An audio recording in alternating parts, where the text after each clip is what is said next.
Alright guys, before I get into the first Group C match preview of the 2018 World Cup, how about them Russians, man? How about them Russians? How awesome were they in the opening match of the 2018 World Cup versus Saudi Arabia? 5-0.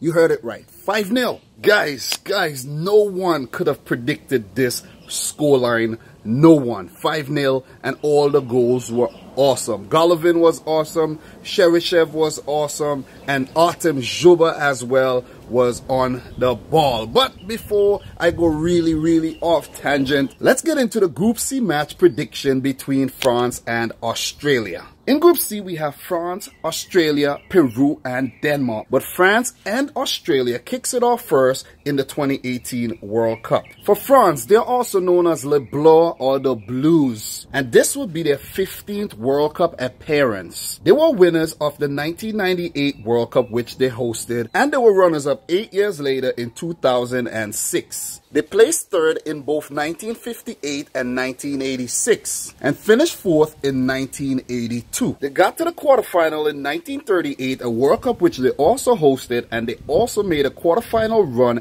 at the 2014 World Cup hosted by Brazil. But even with these great performances at the FIFA World Cup, France also made round 1 and group stage exits in 1930, 1934, 1954, 1966, 1978, 2002, and 2010. But for 2018, I think they are very strong contenders to win the World Cup. For Australia, they are also known as the Socceroos, and this will be their 5th World Cup appearance. They made their World Cup debut in 1974, and they made a group stage exit. They were on a 32-year hiatus, and they made it back at the 2006 World Cup when they made it to the round of 16. For the next 2 World Cups in 2010 and 2014, Australia made group stage exits. For the 2018 World Cup, can Australia replicate what they did in 2006? Come on, you Aussies! How did each team qualify for the 2018 World Cup, you may ask? Well, for France, they topped Group A of UEFA 2018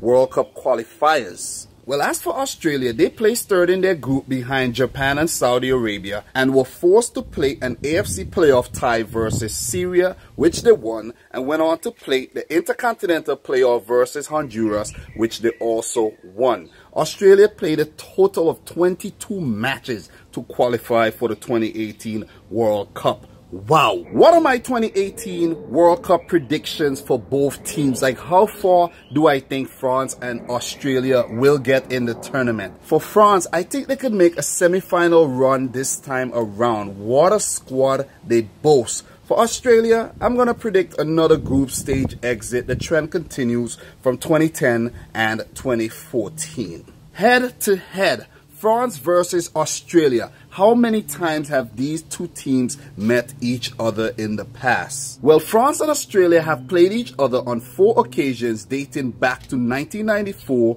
all the way to 2013. France has 2 wins, Australia has 1, and 1 match ending in a draw. The last match played between these 2 teams was in 2013 in an international friendly where France won 6-0. Oh, wow. Hugo Lloris, Paul Pogba, Blaise Matuidi, and Olivier Giroud, who scored a brace, are remnants from that fixture and can feature in the match versus Australia at the 2018 World Cup. For Australia, Robbie Cruz, Matthew Ryan, Tim Cahill, Matthew Leckie, and Mila Jedinak were all part of the squad that received that 6-0 drubbing in 2013. All of these players can be key for the Socceroos versus a very star-studded French lineup. As for the head coaches of both teams, the head coaches are very important, and a lot of people don't even know who coaches these World Cup teams. So I'm going to give you a little info on both coaches. For France, their head coach is no other than Didier Deschamps, the Frenchman who was the winning captain in 1998 with France. He was also part of that squad that won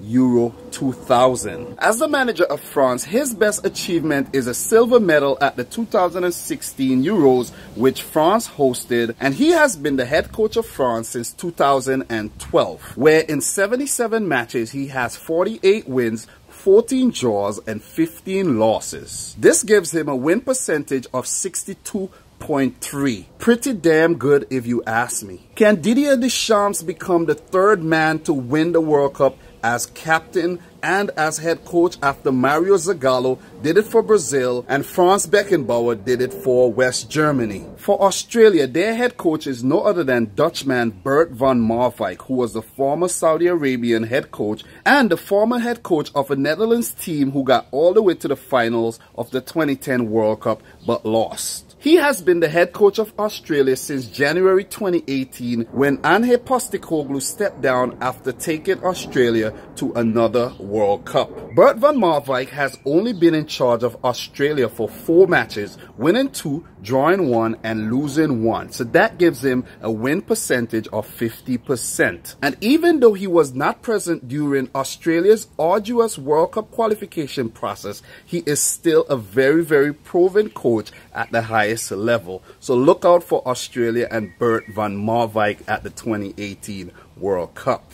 As for form coming into the World Cup, France has 3 wins, 1 draw and 1 loss in their last 5 matches, while Australia also have 3 wins, 1 loss and 1 draw in their last 5. Players to watch for both teams. For France, I'm going to keep my eye on Paul Pogba. He was the best young player of the 2014 World Cup. He was awesome for Juventus and he has shown glimmers of his brilliance while at Manchester United. But Paul Pogba needs to come good if France has to do something big at the 2018 World Cup.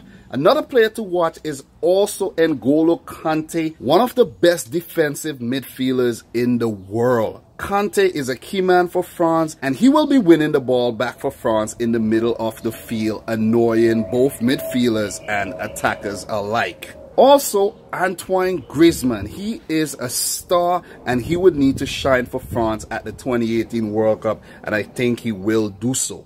Also keep an eye on young Kylian Mbappe. He's one of the best young players of the 2018 World Cup. And if France has a really good run in this tournament, Kylian Mbappe could pick up the best young player of the tournament award like Paul Pogba did in 2014. There's also hordes of talent on the French squad that we also need to watch. But I don't need to get into every single player. For Australia, I'm going to keep my eye on Tim Cahill. He is a veteran. He knows this stage very well, and he will be looking to walk into the sunset on a high.